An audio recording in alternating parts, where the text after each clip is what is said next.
What an unbelievable opportunity to be in one of the oldest art-related institutions of African American culture.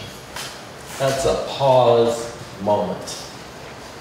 And the moment is that it wasn't until the WPA period that two groups, women, could show their art in galleries and museums. That's during the Roosevelt era with the great, and I do emphasize, the great Mrs. Eleanor Roosevelt.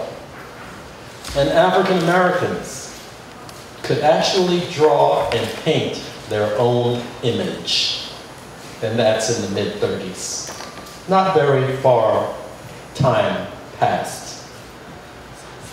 The world of being an artist is, as most African scholars would attest to, is the job of shamans. If we go back 20 to 30,000 years BC in those ill-lit caves to see the drawings of cave-cultured people, defining you as a human being, your ability to have collective thoughts and memories, and the visual memory of preserving those ideas and thoughts for us here today. That's the work of men, arguably women, 30,000 years BC. I am no surprise. I'm not accidental. If you go into my hometown of Gardens Corner, South Carolina, they will immediately tell you that I was preordained to be an artist. Because we had the wisdom of elders in our community to read the signs. If we don't have the money to recognize the importance of our history and our culture, if we don't find that money, we're not talking about anything. In my opinion, every historical black college should have a course curriculum around the infrastructure of race. How can you not have it when it was responsible for building Georgetown, Charleston, Beaufort, Savannah, Jacksonville, all those great cities that the world comes to see? Trust me, it was built by your people. And if you don't believe me, next time you're in Beaufort, or in Charleston, or in Georgetown, look at the bricks. Look at the fingerprints in the bricks. Who made them? Then think about culinary. Who cooked it? Medicinal. Who fixed them? That's what you come from. When someone is ordained an artist because of their skills and their ability to copy that human image, just start getting on your knees right now and praying to whatever God you want to, that that person is ensuring that you will live again and again and again. And until we can do the simple task of ensuring that that fourth R is art, then we're going to be okay. Thank you.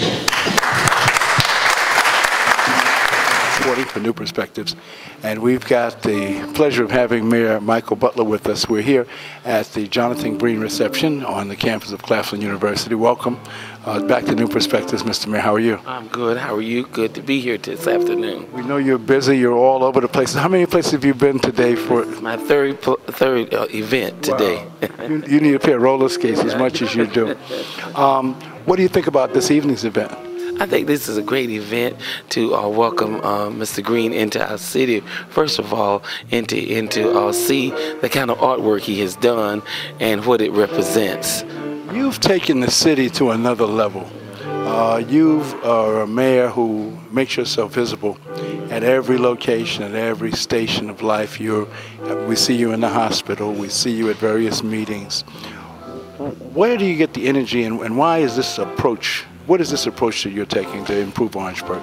Well, you know, I get the energy from I always like to be out. I was always visible before I was elected, but even more since I've been elected, I have another burst of energy. And I want to see this city go, especially in being culturally exposed. And today is an opportunity that we can be culturally exposed in the arts. And the arts is wonderful. We have the good music playing, and we can walk through and look at the different portraits that represents our people, and represents the struggle that they've gone through, and appreciate from whence we come. Mr. Butler, Mr. Mayor, we want to thank you very much. You're a wonderful man, and you're doing a good job. We want to thank you so much. Well, thank you, Mr. Elwood, for your exposure and your help. With your kind of encouragement, I have to keep on doing what I do. What an auspicious occasion. My goodness, you all know how to celebrate out here. Well, it's all about you, and it's all about the great work that you've done. Let's go back in history, back in time. When did you first know this was going to be your life? I don't know how far back I can go in remembering this would be my life, but certainly my elders knew, and they told me about it daily. So I had nothing else or no other pattern to follow but what they said. And they said, that boy can draw. Never said artist, but they always said that boy can draw. I guess that was about the extent of their understanding of what it was. They didn't know the depth, but you've certainly lived up to and far beyond the dreams and aspirations of the ancestors. Obviously that talent's been in you, and it's been nurtured by those people, and you've exposed it to the entire world. I know it makes you feel good. Well, it makes me feel good as an artist, but also as an artist to transcend my artistry into the rice culture. And I'm most proudest of that, of all the works that our ancestors have done for some 300 years in making the Southeast one of the greatest and most prosperous economy built on West African labor of rice.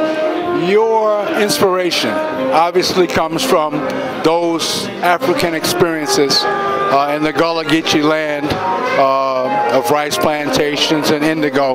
Tell us about that, if you will. Well, any child has to know a child's background, past, and that is the jobs and opportunities of our elders. And so we need elders in place, in position to help with our youth. Mere parents cannot rear or educate a child properly. The child has to be reinforced through the values of love, work, belonging, and spirituality. And I know of no better group than a group of elders, grandparents. Now, you talked about spirituality, and we also note in much of your work, the church is reflected in so much of it. Tell us about that. Well, the church is pinnacle. That's our gathering grounds and recognition of our spirituality, our culture, our sense of freedom, our opportunity to breathe loudly, sing, clap, stomp our feet, and always remembering the gods up above. Yes.